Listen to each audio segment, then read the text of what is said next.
يا صباح الجمال عليكم جميعا، أخباركم إيه؟ يا رب تكونوا بخير.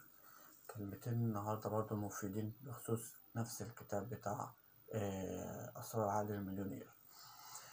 والكلمتين دول بيقولوا إنك أنت علشان تبقى مليونير أو علشان تقدر تجذب الملايين الكتير اللي تقدر تجذبها في حياتك، مهم جدا تبقى عارف، أو مهم جدا تبقى واخد بالك إن أنت من جواك، مشاعرك من جواك عامل زي اللي عنده إحساس كده بإن هو عنده وفرة كبيرة للفلوس، وفرة كبيرة للملايين. الوفرة الكبيرة دي بتساعدك من ناحية أفكار إزاي تقدر تجذب الملايين دي ليك. طب إزاي الكلام ده؟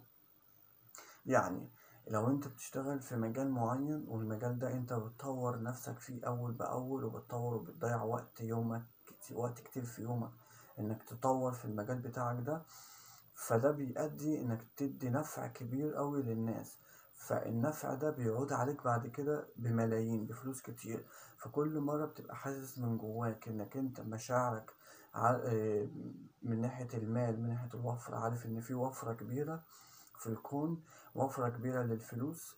فده بيخلي أفكارك كلها بتشتغل بإنك أنت تجذب لنفسك كمية كبيرة من الفلوس، كمية كبيرة من الأفكار اللي بتساعد إن ناس كتير تتعامل معاك، إن ناس كتير تنجذب ليك. فبالتالي بتحوز كمية كبيرة، يعني بتستحوذ على كمية كبيرة من المال. فده بيخليك إنك أنت مشاعريا من جوه إحساس المليونير، إحساس الشخص اللي هو الغني. فده بيبقى بالتدريب مع الوقت، انك انت دايما حاسس انك انت من جواك انت غني داخليا، غني.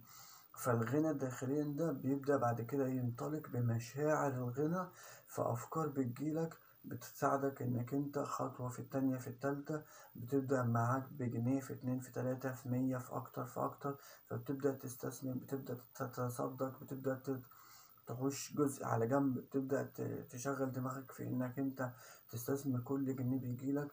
فواحدة واحدة بتلاقي دماغك بتبدأ تشتغل كل مرة، كل ما بتطور كل مرة، كل ما الجنيه عندك بيزيد، كل ما فلوسك ما بتزيد.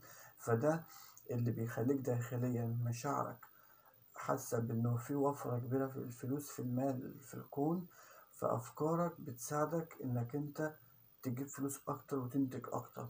فده المعنى المقصود بإنك أنت تبقى مشاعريا من جوه ظابط مشاعرك وأفكارك من ناحية الفلوس، من ناحية الثورة، من ناحية الغنى. تمام. يلا نهاركم زي الفل.